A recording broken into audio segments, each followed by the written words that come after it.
Des repas confectionnés sur place dans des camions proposés à moindre coût à la clientèle. C'est une nouvelle forme de restaurant dénommé Food Trucks. Les mets sont entre autres des crêpes et des sandwichs. C'est les truck food, c'est-à-dire que on fait la nourriture ambulante. On propose des sandwichs, des hamburgers, salades, donc ça dépend des clients. Au niveau des prix, on est en général moins cher, voilà, parce qu'on a moins de charges qu'un restaurant classique.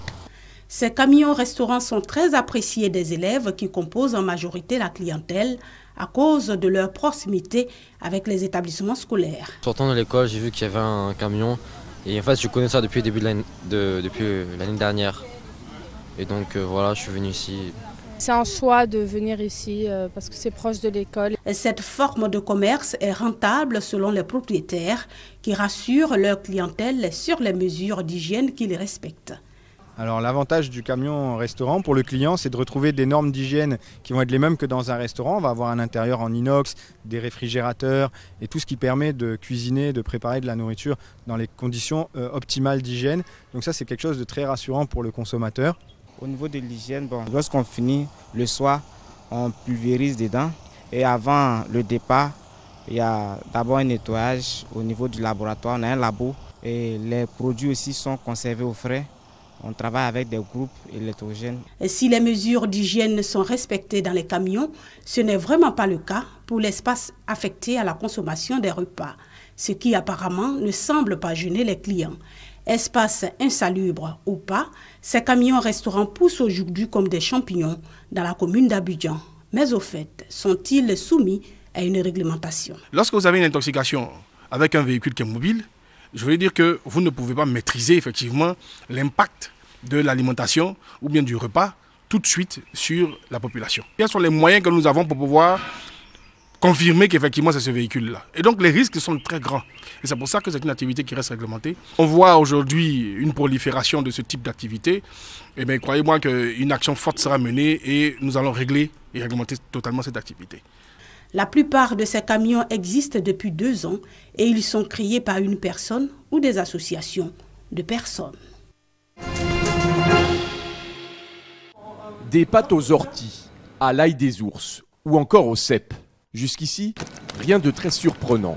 Mais depuis 2 mois, cette petite fabrique vosgienne s'est lancée dans des goûts plus aventureux. Des pâtes aux insectes. Stéphanie Richard en commercialise 4 sortes. Une sorte qui est la radiator au grillon et au cèpe, le radiator au grillon, radiator au criquet et le radiator au criquet et au grillon. Des pâtes aux insectes, l'idée lui a été soufflée par une entreprise du Rhône qui vend de la farine d'insectes. Aujourd'hui, l'ouvrier fabrique des pâtes à base de grillons, dont voici un échantillon. Ah, c'est vraiment du premier choix. Ah non, ils sont délicieux. Dans le mélangeur, 15 kg de farine d'épeautre, 1,5 kg de farine de grillon et 4 kg d'œufs. Au bout du cycle, la radiator au grillon. Voilà, les pâtes, elles sortent des soudeuses. Et maintenant, je vais les mettre sur les petites trémilles, délicatement les étaler. Comme c'est de la farine d'épeautre, c'est très fragile. Après 12 heures de séchage, les pâtes au grillon sont mises en sachet. Depuis décembre, la petite entreprise a vendu plus de 150 kg de pâtes aux insectes. Un produit sain qui séduit. Ce sont des protéines de haute qualité qui sont bien assimilées par l'organisme. Les personnes qui ne mangent pas de viande ou qui ont des carences en fer, en magnésium ou en oligo-éléments consomment également ces produits. Aujourd'hui, le succès de l'atelier à pâtes dépasse les montagnes vosgiennes. L'insecte à la cote. Suffisamment pour embaucher une 2e personne.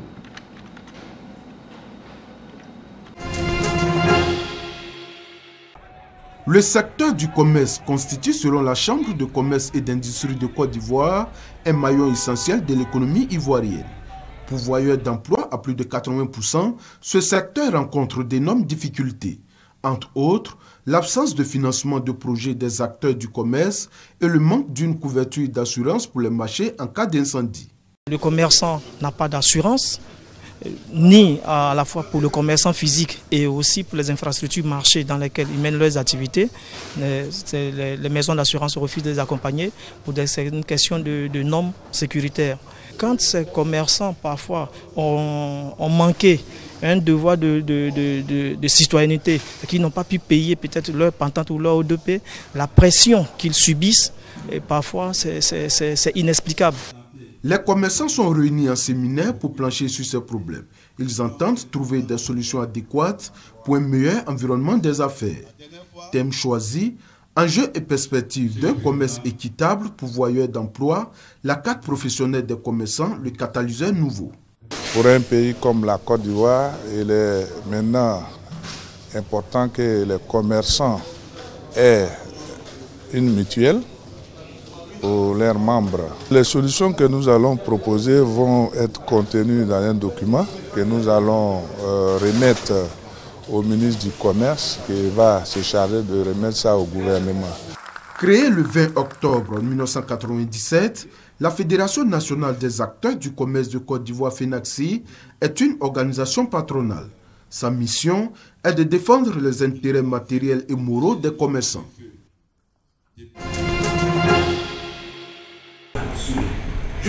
La reine voulait déplacer une montagne. Un vrai sommet déterré et planté à sa fenêtre. Regarde là-bas, cette montagne de pierre qui s'élance à perte de vue. Oui, cette montagne.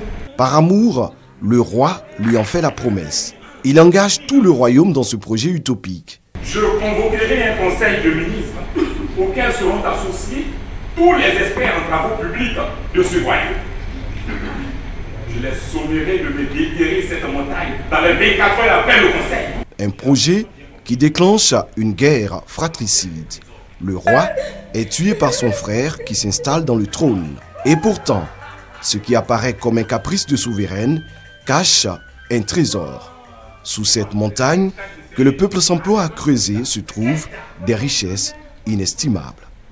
Rattrapé par son crime, le roi putschiste, chassé par les siens, ne pourra en profiter.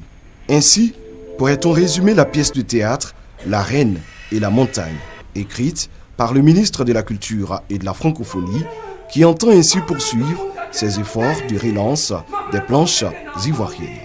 Nous avons coopté 10 pièces de théâtre qui sont déjà créées, que nous allons soutenir aussi bien à Abidjan qu'à l'intérieur du pays. Donc les Ivoiriens auront à suivre au moins 500 spectacles de théâtre. Ceci pour relancer le théâtre, ceci pour amener les Ivoiriens au théâtre. Mise en scène par Vagba Obou, La reine et la montagne est jouée par des comédiens chevronnés, enseignant pour la plupart à l'INSAC, l'Institut national supérieur des arts et de l'action culturelle. La reine et la montagne est une tragédie, bien rythmée par des chants et un lyrisme poétique qui réconcilie le public avec l'art dramatique.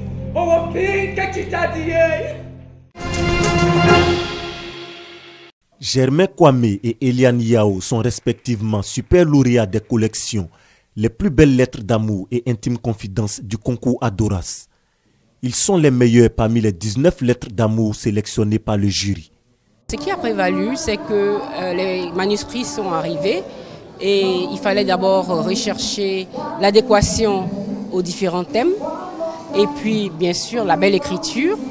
Il fallait éviter la vulgarité et il fallait donner des recettes viables parce qu'il ne faut pas aussi inventer quelque chose, même s'il s'agit des fictions, mais de la fiction plus ou moins qui s'adapte à la réalité, qui colle à la réalité.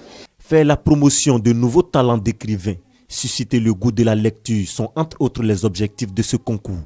Personnellement, ce qui m'apporte beaucoup de choses parce que ma carrière d'écrivain va prendre un autre tournant. On a de plus en plus d'auteurs, de nouveaux auteurs, de jeunes auteurs qui ont une très belle plume et ils se sont essayés au niveau d'Adoras et ensuite ils sont confirmés. Le concours Adoras est à sa 4e édition. Les candidats abordent le plus souvent des thèmes en rapport avec le contexte de l'amour. À cette remise officielle de prix, les lauréats ont procédé à la dédicace de leurs œuvres.